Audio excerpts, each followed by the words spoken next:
Time now for French Connections, our weekly look at the intricacies of life here in France with Florence Villeminot. Florence, great to see you. The French have a reputation of being romantic, and there's even a cliché that they're sexually liberated and good lovers. But what are their sex lives really like? To quote Salt and Pepper, let's talk about sex, baby. And a new study by France's National Institute of Health. So since the 1970s, it's been taking like a snapshot of societal attitudes towards sex. And the results are fascinating, Delano. Now, after surveying more than 31,000 people in between the ages of 15 and 89, it found major changes in French sexuality over the past decade. So what are the big surprises? Well, number one, people are having sex later in life. So this is, as you can see, reversing a downward trend that had been observed since the 1960s. So these days, young people tend to have sex around the age of 18. 18.2 for women, to be precise, and 17.7 for men. Now, when the study was last carried out in 2006, the age was closer to about 17. You can see it there. So what's certain, though, is that talking about the first time you have sex is awkward, no matter what the year is. C'était la première fois qu'elle faisait l'amour, et moi aussi. Et ça a été mal fait.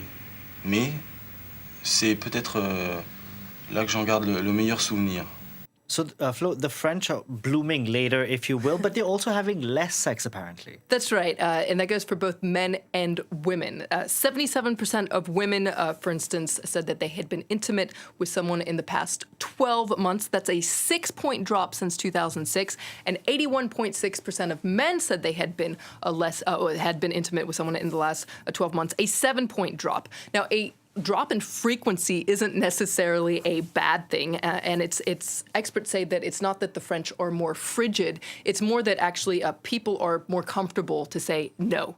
In the wake of the Me Too movement, there is a growing awareness of consent, though there is still a lot of work to be done.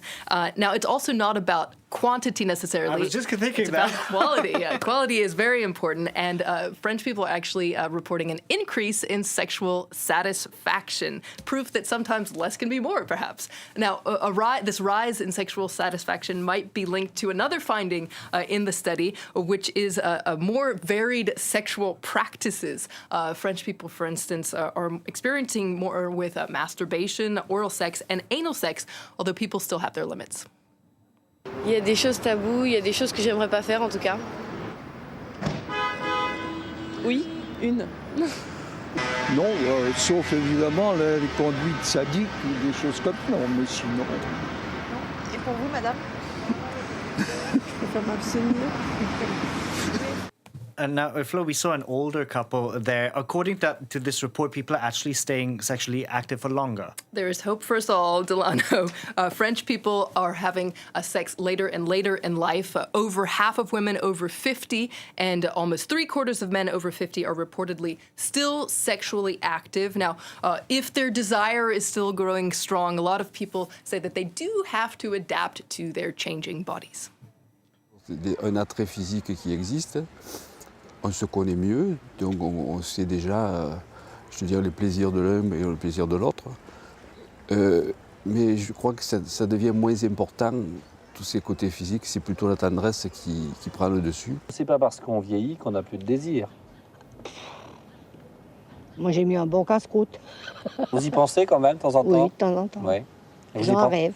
Now, Flo, investigating sexual practices among French people might seem voyeuristic or titillating, but it's really about understanding social and cultural issues that are at play. There are big changes going on. For instance, attitudes towards homosexuality are really changing in France, particularly amongst young people. More young people than ever are reporting having same-sex experiences, almost 15% of young women and just over 9% of young men. This was interesting, too. More than a third of young women and 1 in 6 young men say they're not strictly heterosexual.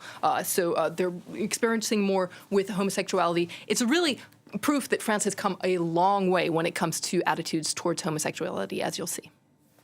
Comment jugez-vous les hommes qui aiment les hommes? Qu'est-ce que vous voulez, c'est pas normal, c'est un vice, quoi. Aujourd'hui, bon, on peut naviguer d'un sexe à un autre, c'est pas une honte. On peut le dire, tout à fait, la preuve en est. Now, Flo, let's segue into something a little different. The PAX is celebrating its 25th anniversary. That's right. The PAX is our acronym du jour. Let's take a closer look. It is the Pacte Civil de Solidarité. So it's kind of a mouthful for essentially a civil union.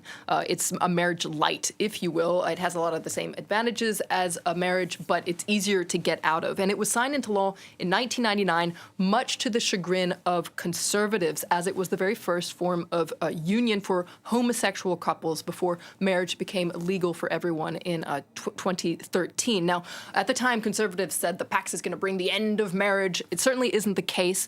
These days, about 240,000 people get married every year. 210,000 people get paxed, as we say. Interestingly, 95% of those people getting paxed are actually heterosexual.